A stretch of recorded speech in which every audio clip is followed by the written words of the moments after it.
вопрос не в этом.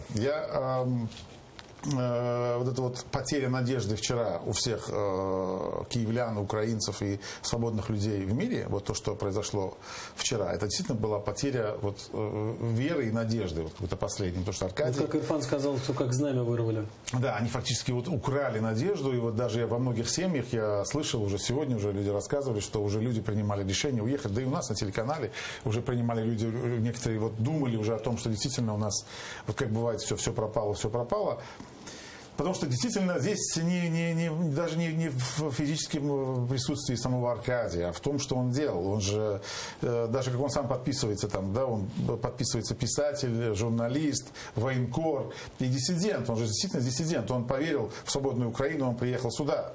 Он не бизнесмен, которого там преследовали, кто-то еще. Нет, он действительно диссидент. Он действительно приехал именно по велению сердца. Он с Айдером Муждабаевым, они очень похожи.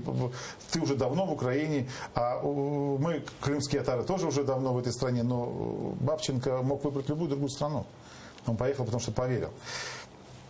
Что вырвали, на самом деле, вырвали один из когтей спецслужбы наши вот вчера, вырвали, то есть они то, что сделали, конечно, они инсценировали вот это вот убийство, понятно, что вы об этом не могли знать, некоторые вещи не понимать и рассуждать даже не могли, потому что вас эмоции захлестывали.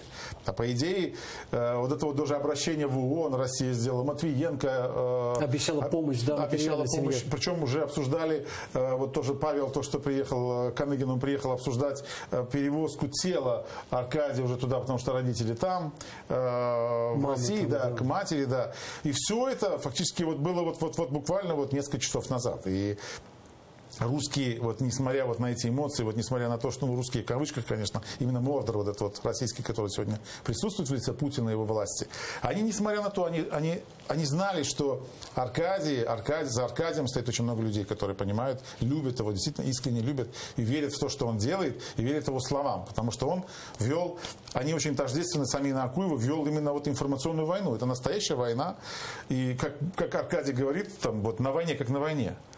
И можно было, конечно, вот таким, как я, на самом деле, как бы там, и вот тем людям, которые действительно понимают уже, что действительно здесь нет разницы между смертью и жизнью, теряет человек реальность, потому что действительно другая история совершенно. Как люди, которые были на войне, Аркадий был на войне, и он об этом написал.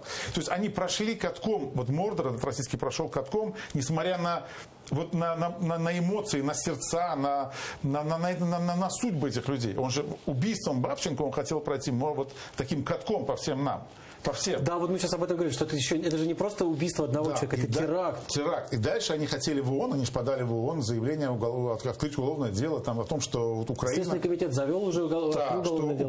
В Украине опасное для журналистов. Причем Российской Федерации журналистов. То есть они его позиционируют как российского журналиста. То есть они выдавили его, не дали свободно говорить и думать, и представлять Россию где-то внутри России, находясь там. Так, как Политковскую они убили в подъезде, мы это знаем, как Листьева убили. Сколько убийств еще было? Там Немцова убили напротив Кремля вообще. Это же показательные убийства такие.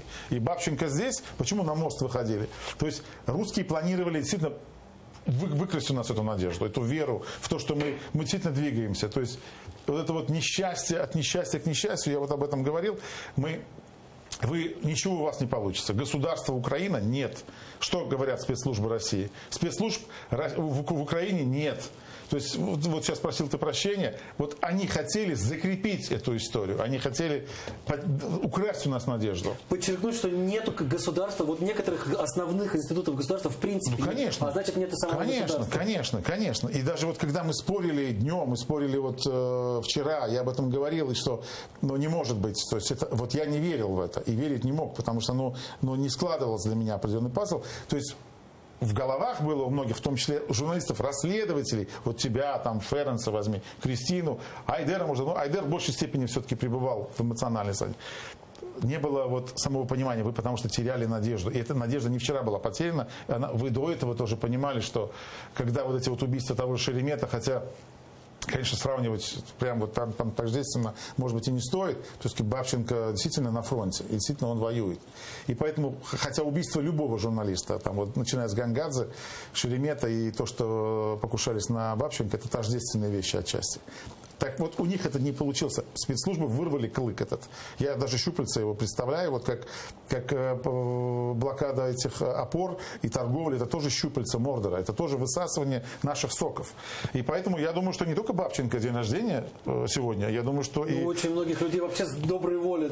Абсолютно точно. Мало того, свете, те люди, да. которые приходили, они же приходили, дарили цветы. Вот Аркадий, когда приедет, мы будем решать, что делать с цветами вообще. Мы же все в цветах. Мы хотели его заставить по одному цветочку зубами их отнести. Может быть, он откроет торговлю цветами здесь. Да, уже можем шутить на эту тему.